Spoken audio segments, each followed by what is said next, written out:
We asked you and you answered. The waste, the overreach, the line in the dirt. This isn't pundit talk. This is your voice, unfiltered. And what we found, it should light a fire under every Canadian watching. Let's go.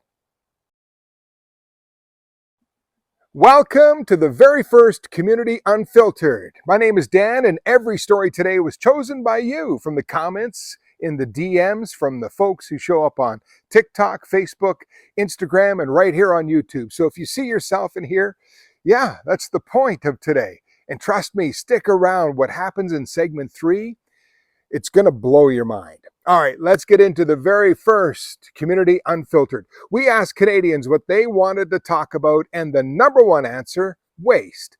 Government waste. Let's start with the latest Teddy Waste Awards from the Canadian Taxpayers Federation.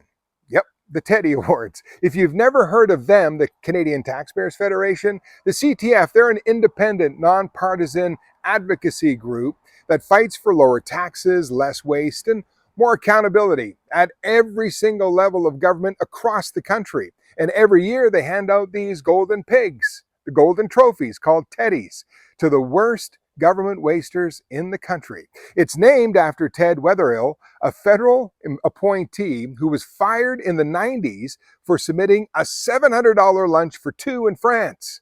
That's not a joke. And this year, Global Affairs Canada takes home a Teddy for spending $51,000 a month on food and booze. That's per month. Oh, and they also bought 75 TVs because apparently diplomacy requires surround sound now. The Lifetime Achievement Award, that Teddy, goes to none other than former Prime Minister Justin Trudeau. On his way to doubling the federal debt in under a decade, Trudeau added 99,000 new bureaucrats, stayed in a $6,000 a night hotel suite in England, and spent six figures on airplane food after promising to cut all those costs. As the CTF's federal director put it, bureaucrats at Global Affairs Canada are winning a Teddy because they are wasting money on booze and food faster than taxpayers can say bottoms up. But here's what really hit me about all of this. This wasn't just an award show. It's a bit of a wake-up call. That's our money.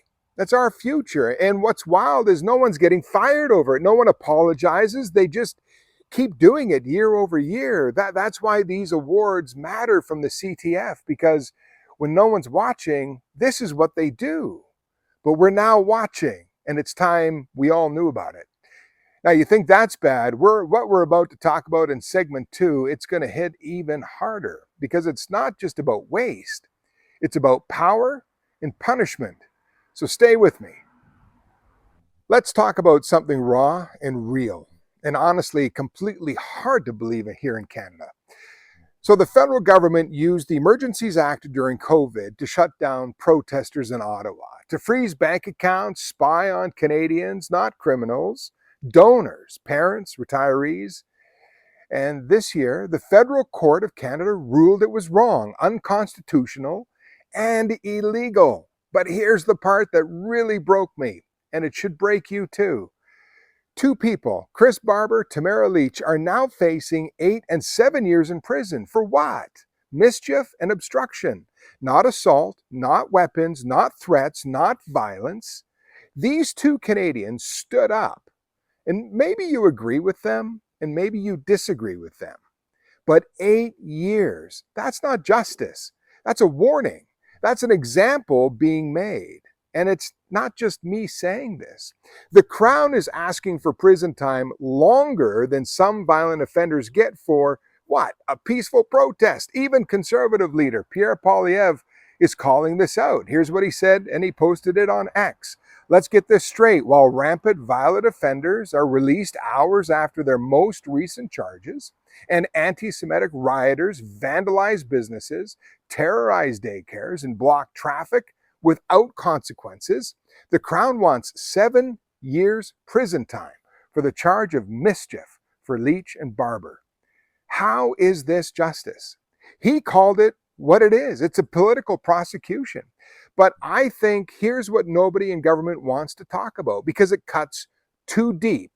From the West Coast to the East, from Vancouver Island to St. John's, Canadians lined the highways, the bridges, and the overpasses.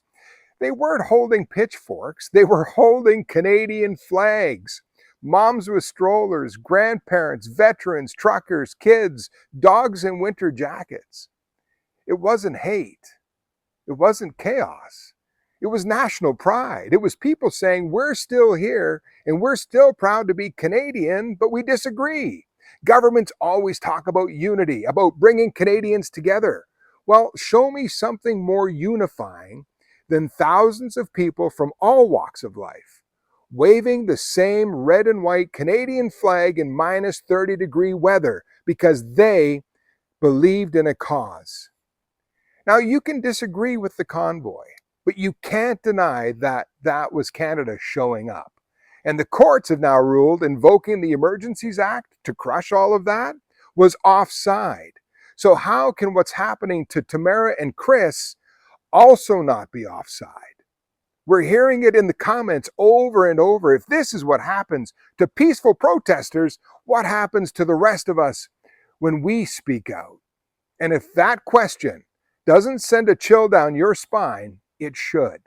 Because whether you supported the protest or not, this is bigger than any one event. This is precedent. And it's being set right now with their freedom on the line. If this story matters to you, please hit that subscribe button, hit share, because this isn't just a channel anymore. This is a growing community and you're part of it. And I need you to hang on for segment number 3 because Alberta, they're drawing a line in the sand and every other province is about to face the same question. Which side are you on? Okay, here it is. Alberta taking a step the rest of the country cannot ignore. It's a citizen-led petition to ask the question, should Alberta become a sovereign country? Now, Premier Danielle Smith, she's not the one launching this referendum herself or her government. Watch this. To be clear from the outset, our government will not be putting a vote on separation from Canada on the referendum ballot. However, if there is a successful citizen-led referendum petition that is able to gather the requisite number of signatures requesting such a question to be put on a referendum, our government will respect the democratic process and include that question on the 2026 provincial referendum ballot as well. You hear that? The Alberta government will respect the process if the people make it happen. And guess what? They're already halfway there. But here's where it gets wild. There's another petition, the exact opposite question. And it's backed by former government deputy leader of the Conservative Party, Thomas Lukaszuk. Watch this. We will have door knockers. We will be at your farmers markets and your rodeos.